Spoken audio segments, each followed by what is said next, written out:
Welcome back, beautiful tri-state area. You're listening to a Moment of Zen right here on 710 WOR, the voice of New York, iHeartRadio. I'm your host, Zen Sams. Up next in the Going Deep segment brought to you by CO2 Lift in our Expert on the Microphone series, today we're featuring Dr. Michelle Hanna, best-selling author, personal and business relationship coach, and international speaker. With 2 doctorates and a diverse background in coaching individuals and organizations, she's known for her compassionate and empathetic approach. She's the author of the Self-Vows series, as well as The Breaking Point and the Vows, and her most recent release, Access Denied, Access Granted, continues to affirm her impact as a thought leader in healing, boundaries, and authenticity.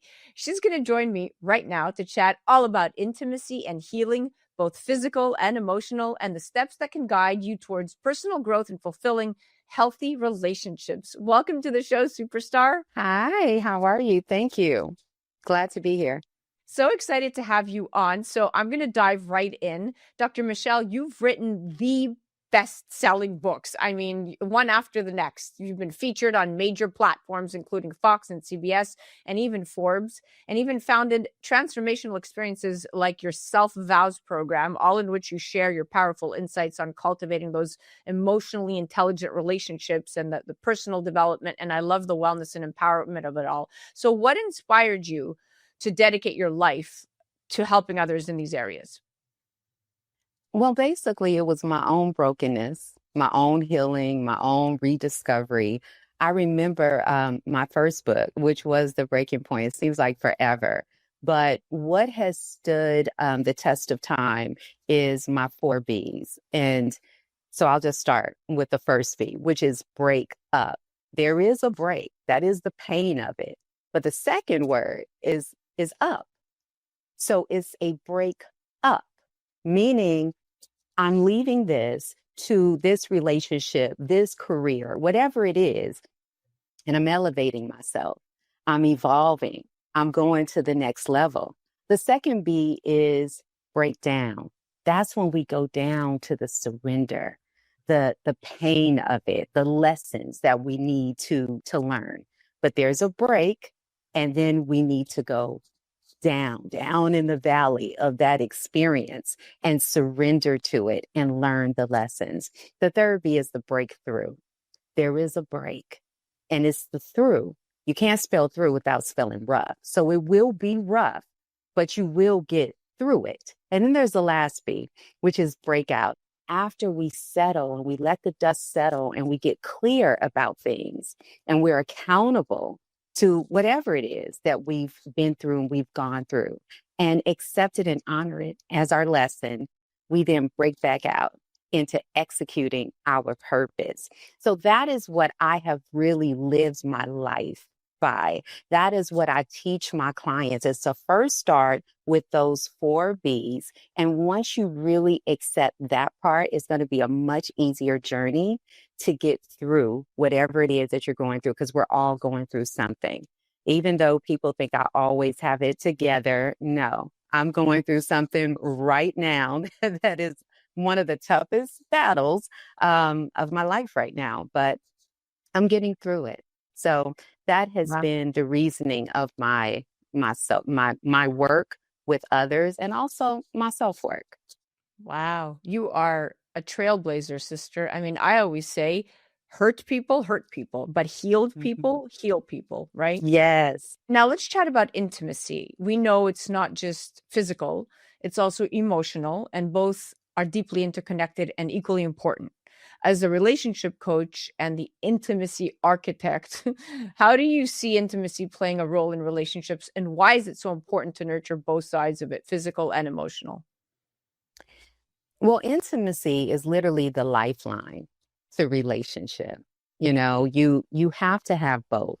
You have to have the emotional side, and you have to have the physical side. I think they do a beautiful dance, and where they intersect is actually through healing. So I believe that individuals have to first go through their healing journey as individuals. And I think it'll make it a lot easier, for me to say, come into me, which is intimacy, So I would say, like, there's 8 intimacies, 8 parts of intimacies, but I deal with 4, which is intellectual, emotional, physical, and spiritual.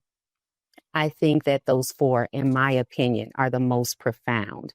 So it is just as important to actually have intellectual stimulation and intimacy with someone as it is physical intimacy. Emotional intimacy, I do believe, is at the core of everything. I go back and forth, emotional and spiritual. But I feel like when we are not emotionally healed in certain areas, or we have not addressed certain wounds that have been in our lives, it's going to make it very difficult to show up that way for someone else. I also believe that when it comes to physical intimacy, if you don't have the emotional intimacy, you're not going to have the compassion or the empathy to understand when someone may be going through a physical, intimate challenge in their life. You're just not going to have it. You're going to be very selfish about it. But if you are emotionally intimate, you will have empathy, you will have compassion. And now it won't be like, oh, that's your problem. It'll be like, no, that's our problem. We're Yeah. going through this together. I love how you frame intimacy as a as multidimensional, because it reminds me of Esther Perel's work, where she notes that intimacy isn't just about closeness, but about the quality of our attention. And studies show that couples who report high emotional intimacy are 3 times more likely to describe their relationship as satisfying. So what you're saying is spot on. And Yes. speaking of intimacy, let's chat about CO2 Lift V, a life-changing at-home treatment that has helped countless women redefine intimate self-care, including you. So as you know, for those listening, but those watching, CO2 Lift V harnesses the power of carboxytherapy in the form of a gel delivering hydration, and really it's very soothing. Soothing sensitivity is what I always say, and it supports overall intimate skin vitality. So Dr. Michelle, in your experience, how has the CO2 Lift V become an important treatment option for both you and your clients? And while it restores physical intimate health, have you also seen it spark emotional healing for women? Wow. I am really going to get through this answer without tears because this product is hope. It is my miracle. When this was introduced into my life, I was literally at my lowest. I had just been told that there was a great possibility that I would never have any type of physical intimacy ever again. Ugh, to tell me something like that was devastating.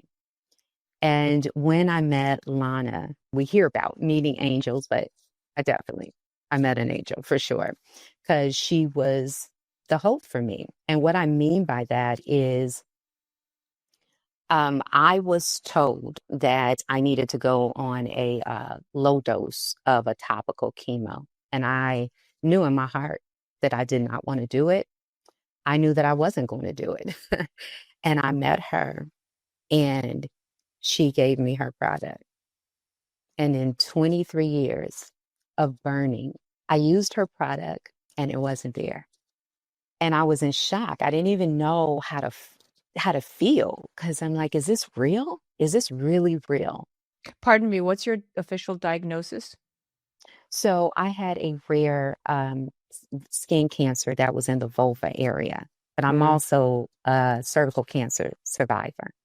But so that was the first thing, is that the burn wasn't there. I was so thankful. I was so thankful that if it didn't do anything else, that part was amazing. The other thing was the inflammation, is that it took a lot of the redness and inflammation. It wasn't totally gone, but I'm still going through the treatments of her wonderful product, but it did take it down significantly. And I'm so used to seeing my own vulva look a certain kind of way. So I was very clear that the inflammation was going down. So that was beautiful. Now, for the intangible things, it started to restore my self-worth, which is very important for me being in the business that I am. It started to restore that. It started to restore my confidence. It it made me look at myself in the mirror and not see failure. I saw a woman that I hadn't seen in a very long time.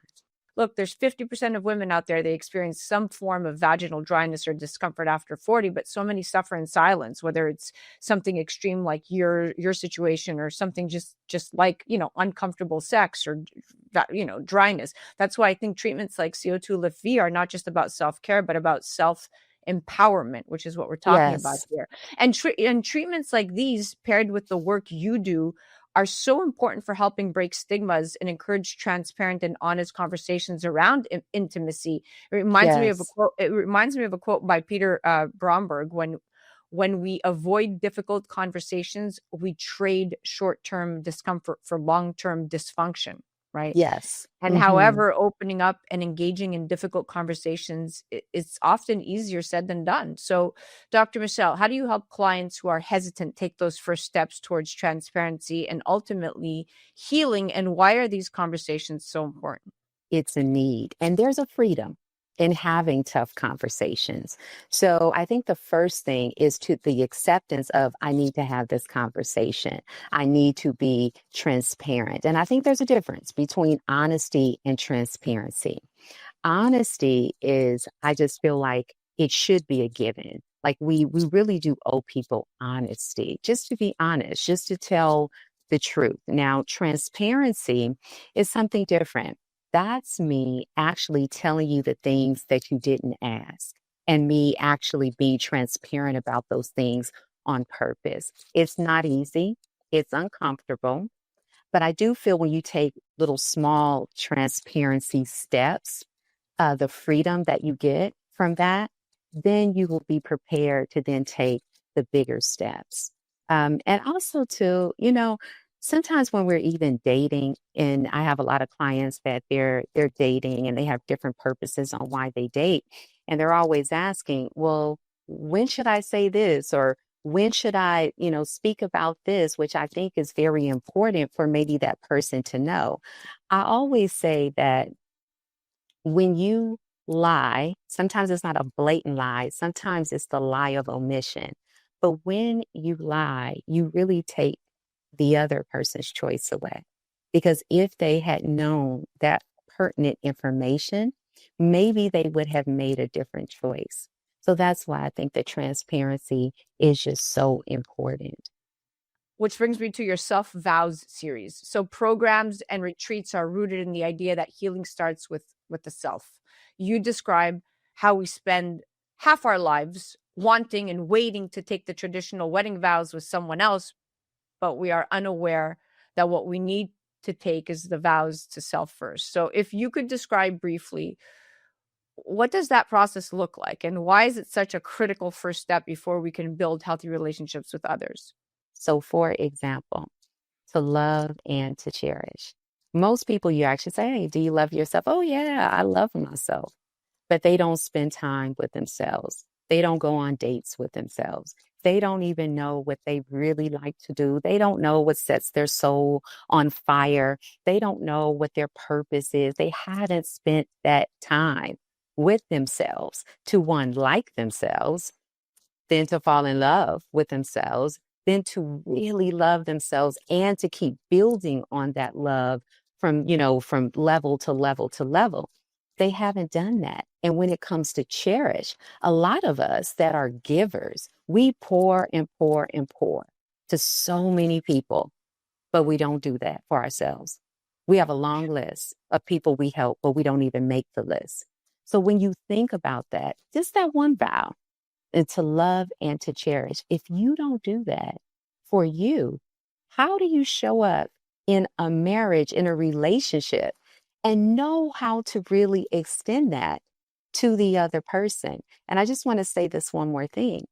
A lot of times, couples have come into my office And they'll say, well, he doesn't show me love, or she doesn't show me love, or I don't feel loved, and he doesn't do this, and these are the things that I like, and these are the things that I need. And then I ask the question, okay, you're mad because he doesn't give you the flowers that you want or the frequency on how you want to receive them. Do you buy your own self flowers? Well, no, that's for him to do, really, because that's actually for you to do first, to you. Buy your own self flowers. Because if you really like flowers every week and you know that's not his capacity, then why put that blame on him? I'm not saying that he shouldn't buy them at all, but if you want them every week, buy your own self flowers and smile at that. And honestly, you will become more intimate with self because you just gave yourself a gift that you say that you really need. Well, it's clear that your work often acts as a roadmap for transformation, even just this interview, whether it's personal healing, you know, their relationships or their work, it's you seem to be on the pulse with whoever you're helping. So for someone who feels stuck in any of these areas, what's the very first step you'd encourage them to take? And what do you hope they carry with them after engaging with your work? I think the first step is just saying, something is off. I need help. Just being vulnerable to, I need help.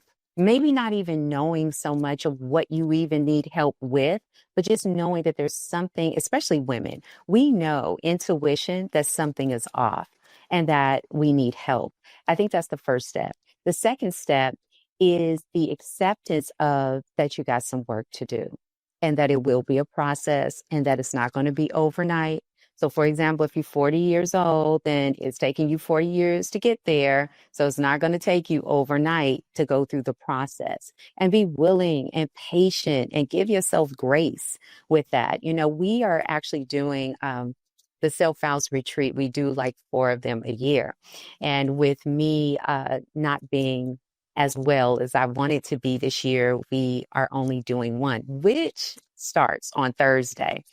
And I think that when you go through the Self Files program, it is the most intense work that you will ever do on yourself, in my opinion, because you cannot run from self if you don't want to. And then it's almost like a treat is the retreat. We still do more self work, but we really spoil you and we really love you from a place of just absolutely just a pure place of unconditional love. Um, and then we build sisterhood because I think it's important for you to have a support system. It's great when I can help you through your process, but then there has to be support to continue that work. And that's what we build. We build sisterhood in that as well, too. So I think that those are some of the steps that I would say for people to just like, where do I start? Some people don't even know how to be authentic and what that even means. But so I think even the first step in that is maybe just doing an exercise. You close your eyes and then you ask yourself, if it wasn't about anybody's opinion, if it wasn't about what people say about me, how they view me, if it wasn't even about my own self-critic, what would I be? Who would I be? And just me doing that example of an exercise, it just works because the first word that pops up in my mind when I say those things is free. I would be free. I think that's a gem right there. And for anyone listening who feels overwhelmed, remember that these small steps create big shifts, right? Even that one sentence. Because neuroscience tells us that building micro habits rewires the brain's reward system. So momentum begins with the tiniest of commitments. And Yes. that's a simple thing, right? Well, we are officially out of time. Oh my goodness. I'm like in a trance. I could still listen and talk to you for another 30 minutes, but we officially have to cut it. I can't thank you enough. That was incredible. You're just amazing. You're a trailblazer. I'm in awe. Thank you. Thank you very much. And thank you for the space for it to just be safe and non-judgmental and for me to share my heart. So thank you. That was the incredible Dr. Michelle Hanna. She's a best-selling author, personal and business relationship coach, and international speaker. You can learn more about her work and her programs at michellerhanna.com. And you can definitely check her out on the gram at Michelle_R_Hanna. And do check out the Self Vows at theselfvows.com and on the gram at the Self Vows Retreat. You're listening to A Moment of Zen right here on 710 WOR, the voice of New York, iHeartRadio. That was the Going Deep segment brought to you by CO2 Lift. We'll be right back after this. A Moment of Zen is brought to you by CO2 Lift. As we age, our skin loses moisture and elasticity, causing wrinkled skin. You can reverse this aging process with CO2 Lift. CO2 Lift utilizes the powerful benefits of carbon dioxide to lift, tighten, and regenerate your skin. This simple, painless at-home carboxytherapy treatment is scientifically proven to reverse the aging process. You will see reduction in wrinkles, increase in luminosity, and improve pigmentation, sagging, skin tone, and radiance. For more information or to order CO2 Lift, ask your skincare professional or go to co2lift.com.